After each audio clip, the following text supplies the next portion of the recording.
Hello everyone, welcome to our channel study guide.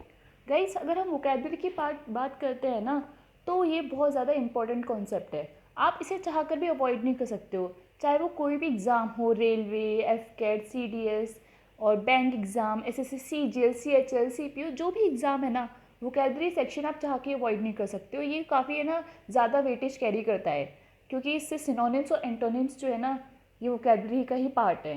So apart from exams, ये आपकी daily life में भी काफ़ी हेल्प करता है। आपकी वोकैब इम्प्रूव होगी तो ऑब्वियसली आपकी पर्सनैलिटी काफ़ी अच्छी लगेगी। आप किसी भी इंटरव्यू में जा रहे हो, अगर आपकी वोकैब अच्छी है ना, आप बहुत कॉन्फिडेंट रहोगे कि हाँ, I am going to crack this interview.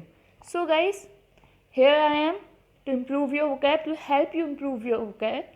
So, without wasting any time, let's start today's video.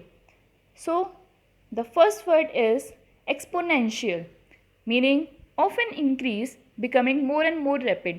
मतलब कोई भी चीज़ इंक्रीज़ हो रही है, बहुत तेज़ी से इंक्रीज़ हो रही है, तो उससे हम बोलेंगे कि ये एक्सपोनेंशियल रेट पे इंक्रीज़ हो रही है, मतलब बहुत तेज़ी से इंक्रीज़ हो रही है। Example, the security budget was rising at an exponential rate.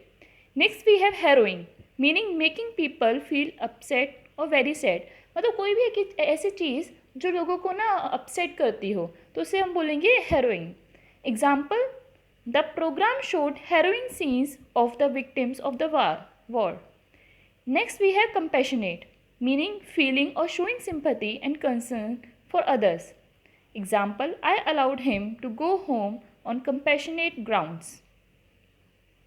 Next we have lumber, meaning move in a slow, heavy and awkward way.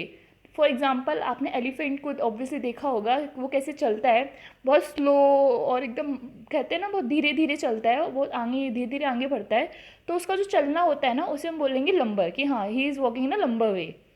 Example, a truck lumbered past. Next we have tusk.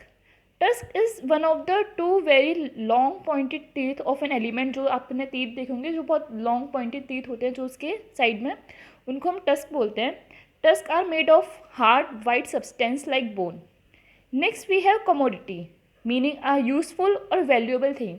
बहुत normal word अगर इसके लिए use करें ना, तो हम वो word होगा माल. कहते हैं ना माल आ गया, तो this is what commodity is. Commodity उसे बोलते हैं. Example, water is a precious commodity.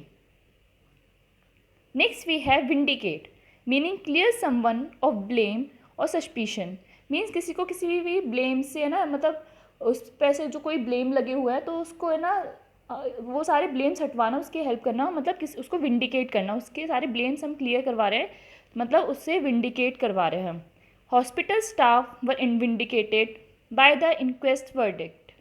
Next we have reprimand, meaning a formal expression of disapproval.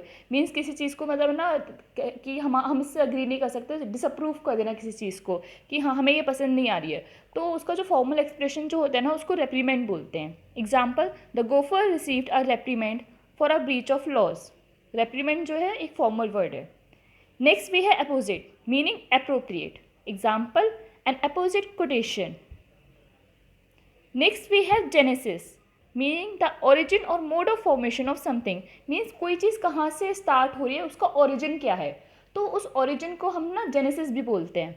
Example, this tale had its genesis in fireside stories. Next we have replica, meaning an exact copy or model of something, specially one on a smaller size. Example, a replica of an Empire State Building. Next we have intransigent, meaning unwilling or refusing to change one's views or to agree about something. For example guys, इसका आप एक बहुत easy simple way में इसे सीखते हैं कि for example हमारे पेरेंट्स हैं, कुछ पेरेंट्स होते हैं ऑर्थोडॉक्स टाइप होते हैं, तो मतलब वो बहुत कहते हैं कि हाँ, आपको 7 बजे ही घर आ जाना है, ये है वो है. हम उन्हें समझाते हैं बट वो समझते नहीं है कि हाँ नहीं, हम जो सोच रहे हैं वो सही है. सो उसे बोलते हैं इंट्रांसिजेंट, कि हाँ, अपने व्यूज़ को चेंज नहीं कर पा रहे हैं, अनविलिंग है कि हमें अपने व्यूज़ चेंज ही नहीं करने हैं, हम बिल्कुल सही हैं. So this is what intransigent is. Example, her father had tried persuasion but she was intransigent. Next we have sporadic, meaning occurring at irregular intervals or only in few places or scattered. Example, sporadic fighting broke out. Next we had temper, meaning a person state of mind seen in terms of being angry और काम। For आप कहते हो ना guys इसका बहुत low temper है, बहुत हाई टेम्पर है, लो टेम्पर वाले मतलब बहुत जल्दी गुस्सा आ जाता है इसको, तो this is what temper is. Angry का जो होता है ना, बीइंग एंग्री को हम टेम्पर से मतलब टेम्पर के लेवल से हम ऐसे जज करते हैं कि कोई बहुत ज़्यादा एंग्री होता है तो उसका बहुत लो टेम्पर है। Example, he rushed out in a very bad temper. 15th we have substantial, meaning of considerable importance, size और worth। मीन्स कोई भी चीज़ बहुत इंपॉर्टेंट है, मतलब जो उसका वर्थ है। हाँ, कहते हैं ना कि you don't have substantial proof, तो आप हमें ना क्रिमिनल नहीं साबित कर सकते, आपके सब्सटेंशियल एविडेंस नहीं है। मीन्स आपके पास मतलब ज़्यादा इम्पोर्टेंट एविडेंस नहीं है जिससे आप हाँ कह सको कि हाँ ये क्राइम हमने किया है। Example, a substantial amount of cash. So this is it for today guys. Thanks for watching. Please like, comment, share and subscribe. Guys, daily आप अगर 5 मिनट्स भी इन वीडियोस को दोगे ना तो आपके ही हेल्प होगी, आपकी ही वोकैब इम्प्रूव होगी। सो 5 मिनट्स बहुत छोटी अमाउंट ऑफ टाइम है, ये आप कभी भी कहीं भी बैठे हो, फ्री टाइम में बैठे हो, 5 मिनट्स आपको देने में कुछ नहीं जाता है, आपकी ही वोकैब इम्प्रूव हो रही है और आपके एग्जाम्स में ये डेफिनेटली हेल्पफुल होगा। ट्रस्ट मी गाइस, बहुत ज़्यादा हेल्पफुल होगी ये। मैं बहुत चुन चुन के वोकैब ला रही हूँ, बहुत चुन चुन के वर्ड्स ला रही हूँ, सो ये आपकी बहुत हेल्प करेंगे। So thank you, please subscribe our channel and press the bell icon to get the notification of further videos. Thank you.